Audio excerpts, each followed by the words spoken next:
Oh, yeah. In case you didn't notice, we're here at the Parke County Fair. And church has got a booth over in the commercial building.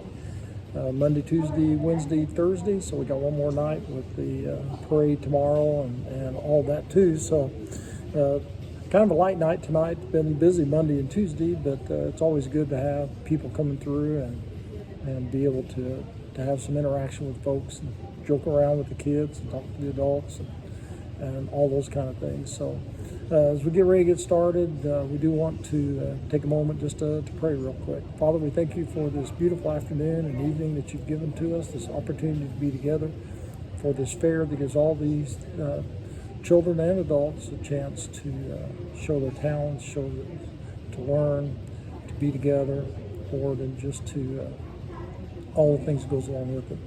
And we just ask that you bless us as we gather tonight, Lord, and that we will know your presence here. Protect all these kids and the animals and all the parents and all the rest, Lord, as they go through this fair on this week. And all this we ask in Jesus' name. Amen. First thing I did wanted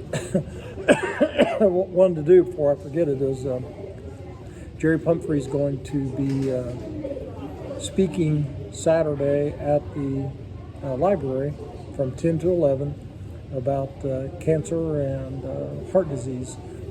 And so if you're out and around, you might stop by the library and hear what Jerry has to say on Saturday from 10 to 11.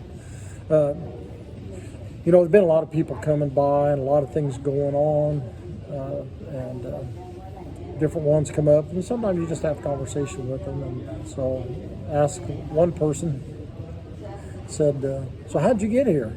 I said, well, I drove. I said, well, what brought you here? And he said, a car. And I was trying to make conversation about, why'd you come to the fair and all that sort of thing. But sometimes I guess you got to be a little bit more direct. But also, when I was a kid, and my grandma, Overby, they used to say that when she butchered a hog, she used everything but the squeal.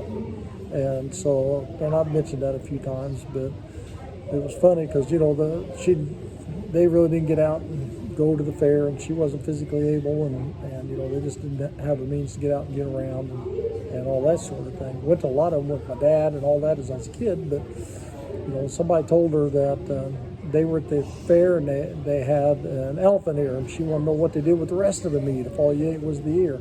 We don't think about those kind of things and all that, but just some other things too. I can tell you some other stories. I could tell you one about a maize farmer, but it's pretty corny. And about the farmer that got off of Facebook. He decided he didn't want to be on Facebook anymore because every time he set a post, somebody took offense. So if you kind of get the little pun there, but or you know what the farmer said when he noticed his tractor's missing? Where's my tractor? So, and this one I thought was pretty good too. There was at a fair, they were having a contest to name a new calf that had been born. Trying to get some people involved and all those things.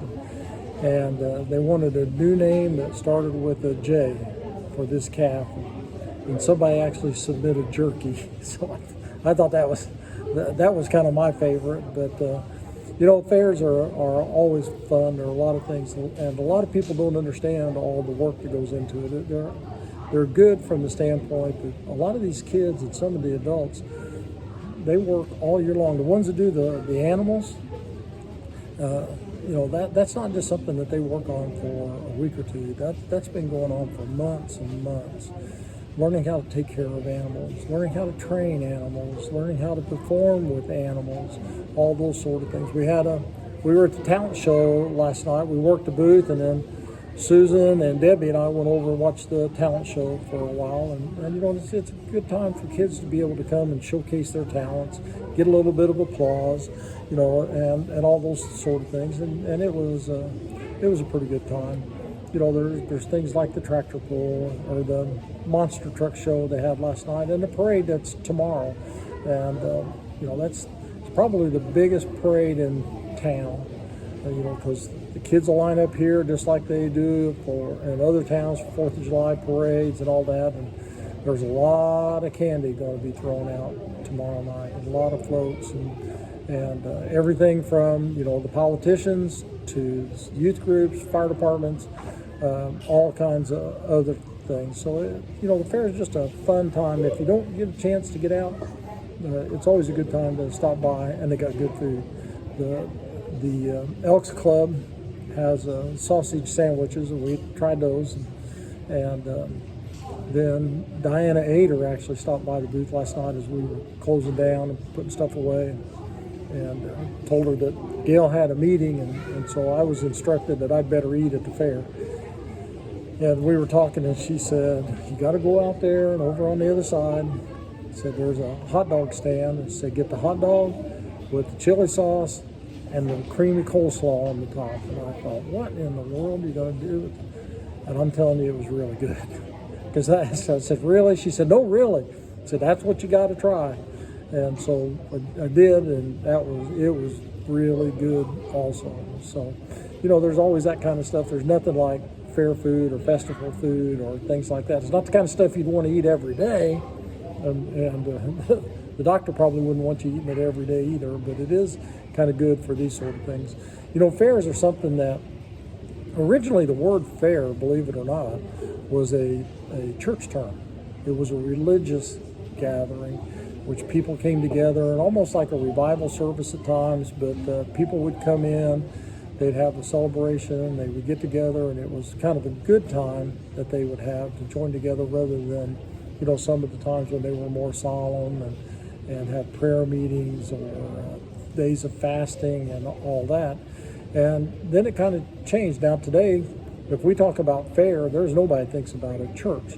But the first fair, as far as the historians can tell, was in 1807. So a little over 200 years ago. And it was started by a guy in Massachusetts that basically he had sheep, and it was a sheep shearing contest is what it was. People brought their sheep in, and all the people around see who could do it the fastest and who could do it the best. And they started giving out awards for it, and it just kind of kept growing.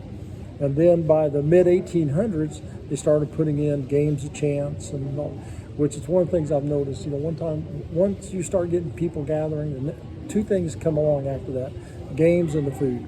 And I didn't read anything about when the food came in, but it probably wasn't too long after that. And then somebody asked, actually I think it was Rusty asked me a while ago, when's the state fair? And I told him, I don't know, I just heard it advertised on the radio that somebody's going to be there performing on July the 31st, so I don't know if that's the first weekend or the last weekend, but somewhere along in there. But the first state fair was actually in 1841 in New York, and it lasted a whole 2 days. And now, like most of the state fairs around the country, that one in particular runs 2 weeks. Ours runs close to that. And state fair is always good. Plus, if you get a chance, there's always a free Christian music day at the state fair. It's in the back at the 4-H pavilion. There's a stage back on the opposite side of the track, and they have some. If you like contemporary Christian music, they have some pretty big names back there, and it's all free. Open air. They got benches and things undercover. You come in, sit down, stay as long as you want. When you're done, you get up and leave, go do something else, come back later and see who else is singing. And it's usually the first Sunday of the fair. So if it's something that you like to do there, get up and go. And it's just a good time. We usually try to get over when we don't have a whole lot going on, and we can take the kids and all that. So, when I was talking about things bringing into the fair and people at work all the time, one of the things I meant to mention was my mother-in-law, Frances Weir, of course, lived over in Cayuga. And Frances doted after her roses all spring. And she usually entered her roses into the county fair, the main county, and generally won until they moved theirs up so early. Theirs used to be right after the 4th of July, and they moved it up into June. And so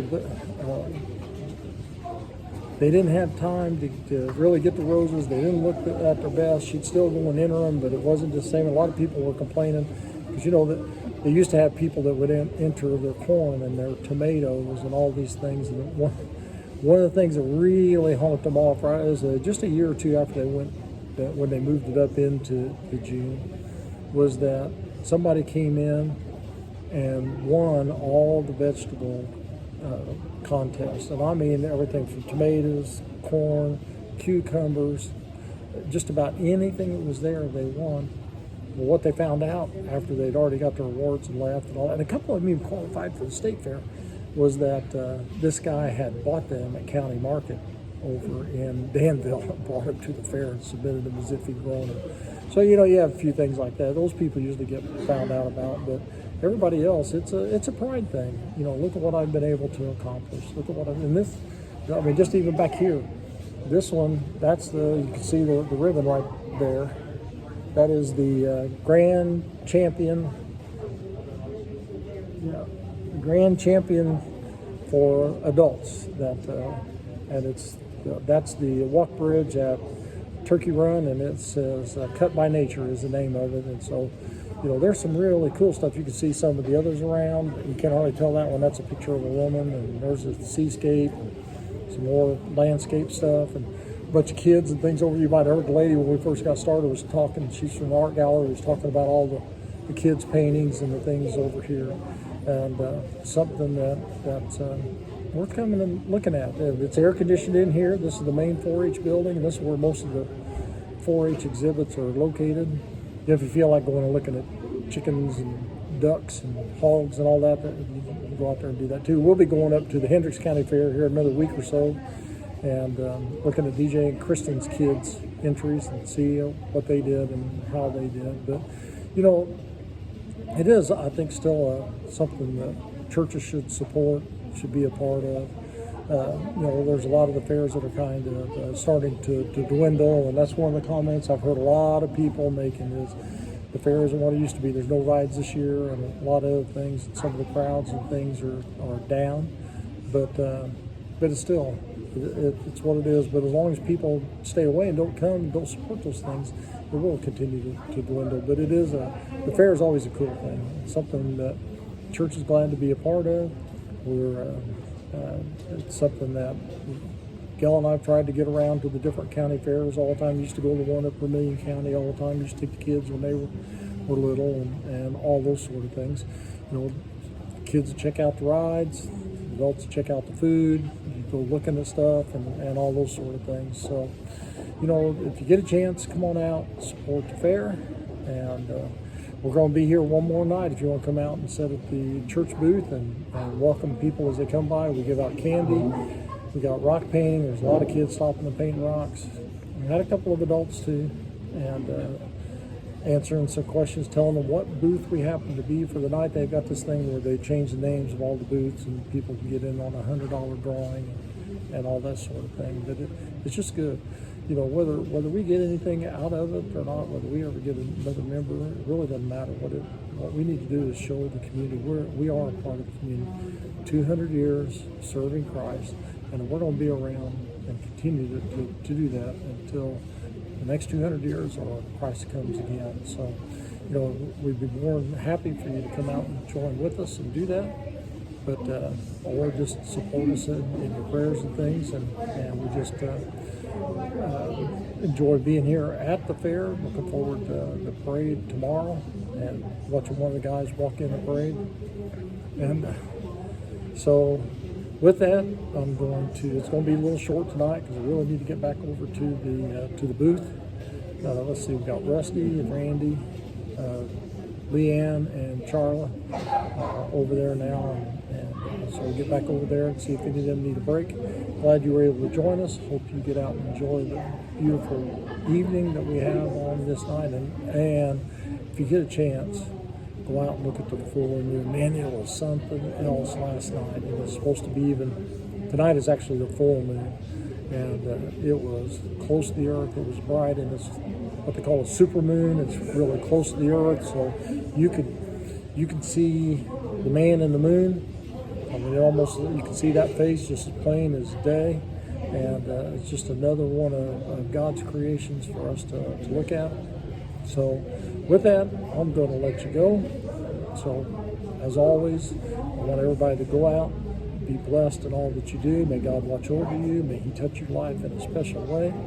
And may He enable you, empower you, and guide you to be a blessing to others. So just go in love and peace and grace. We'll see you either Sunday morning or Sunday evening at Bible study. So hope you all have a good evening.